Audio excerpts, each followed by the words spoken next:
योगेन चित्तस्य पदेन वाचां मलं शरीरस्य च भेद्यकेन योपाकरोत्तं प्रवरं मुनीनां पतंजलिं प्राञ्जलरानतोऽस्मि। हेलो दोस्तों, स्वागत है आपका पतंजलि योग सूत्र की चौथी वीडियो में। आज हम यहाँ पर 21वें सूत्र से 30वें सूत्र तक की व्याख्या करेंगे व सूत्र को समझेंगे। अब महर्षि पतंजलि अपने 21वें सूत्र में सिद्धि शीघ्र और अतिशीघ्र होने की बात कहते हैं। तीव्र संवेगानाम आसन्नः, आसन्नः अर्थात होता है शीघ्र। तीव्र संवेगानाम, जिनके साधन की गति तीव्र है, अर्थात जिन साधकों का अभ्यास व वैराग्य तेजी से होता है तथा जो साधक सभी बाधाओं को पार कर अपनी साधना में निरंतर लगे रहते हैं, उनकी सिद्धि शीघ्र होती है। परंतु महर्षि पतंजलि अपने 22वें सूत्र में कहते हैं, मृदु मध्यादि मात्रत्वात् ततोपि विशेषः, अर्थात साधक 3 प्रकार के होते हैं, मृदु, मध्य और अधिमात्र। मृदु साधक सबसे हल्की गति में तथा मध्यम साधक मध्यम गति में और उच्च साधक जो अधिमात्रतम साधक है वह सबसे तेज अपनी सिद्धि की ओर बढ़ता है तथा अपने सिद्धि को प्राप्त करता है, वह मोक्ष की प्राप्ति करता है। अब महर्षि पतंजलि अपने 23वें सूत्र में निर्बीज समाधि के सुगम उपाय बताते हैं। ईश्वर प्राणिधानाद्व, अर्थात प्राणिधान, ध्यान लगाना किसी एक पर अर्थात ईश्वर पे, इसमें भी निर्बीज समाधि की सिद्धि शीघ्र होती है। अब महर्षि पतंजलि 24वें सूत्र में उक्त ईश्वर के लक्षणों को बतलाते हैं। क्लेश कर्म विपाकाशयेर परामिष्टः पुरुष विशेष ईश्वरः। क्लेश अर्थात अविद्यादि पंचक्लेश, जो मैंने आपको पिछली वीडियो में बताया था पंचक्लेशों के बारे में। अविद्यादि पंचक्लेश कर्म अर्थात कुशल या पुण्य, अकुशल अपुण्य 2 प्रकार के कर्म। विपाक उन कर्मों का फल जो हमने किए हैं, और आशय कर्म संस्कारों के समुदाय का नाम है। अप्रमिष्ट जो इन सब से रहित है तथा संबंधित नहीं है, वह कौन है? पुरुष विशेष ईश्वर है। अब महर्षि पतंजलि अपने 25वें सूत्र में ईश्वर की विशेषता बताते हैं। तत्र निरतिशयम् सर्वज्ञ बीजम।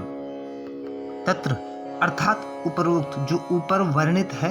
निरतिशय का अर्थ होता है जिससे बड़ा कुछ ना हो, अर्थात वह सब जगह व्याप्त हो, अर्थात उस ईश्वर में सर्वज्ञता का बीज निरतिशय रूप में विद्यमान रहता है। अब महर्षि पतंजलि अपने 26वें सूत्र में उस ईश्वर की कुछ और विशेषताओं का वर्णन करते हैं। पूर्वेषाम् अपि गुरुः काले नानवच्छेदात्, अर्थात यह पहले से हुए सभी गुरुओं का भी गुरु है, क्योंकि यह काल से नष्ट नहीं होता। महर्षि पतंजलि अपने 27वें सूत्र में उस ईश्वर के वाचक शब्द या नाम का वर्णन करते हैं। तस्य वाचकः प्रणवः। तस्य अर्थात उस ईश्वर का वाचक, वाचक अर्थात होता है नाम, तथा वह ईश्वर प्रणव नाम से जाना जाता है। प्रणव अर्थात यहाँ लिया गया है ओमकार से।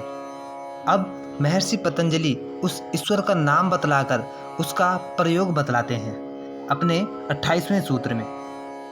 तज्जपस तदर्थ भावनम, अर्थात उस ओंकार का जप या उस प्रणव का जप ईश्वर की भावना के साथ करना चाहिए। अब महर्षि पतंजलि उस प्रणव या ओंकार का जप करने से जो फल प्राप्ति होती है उसका वर्णन करते हैं अपने 29वें सूत्र में। ततः प्रत्यक चेतनादिगमो अप्यंतराय भावस्य, अर्थात प्रत्यक चेतना जो ईश्वर है, अधिगम अर्थात होता है प्राप्ति, तथा मतलब होता है उस, अर्थात उस प्रणव जप से प्रत्येक चेतना अर्थात ईश्वर की प्राप्ति और चित्त की अंतराओं का अभाव हो जाता है। अब महर्षि पतंजलि जिन अंतराओं का अभाव हो जाता है उन अंतराओं को आगे डिफाइन करते हैं अपने 30वें सूत्र में।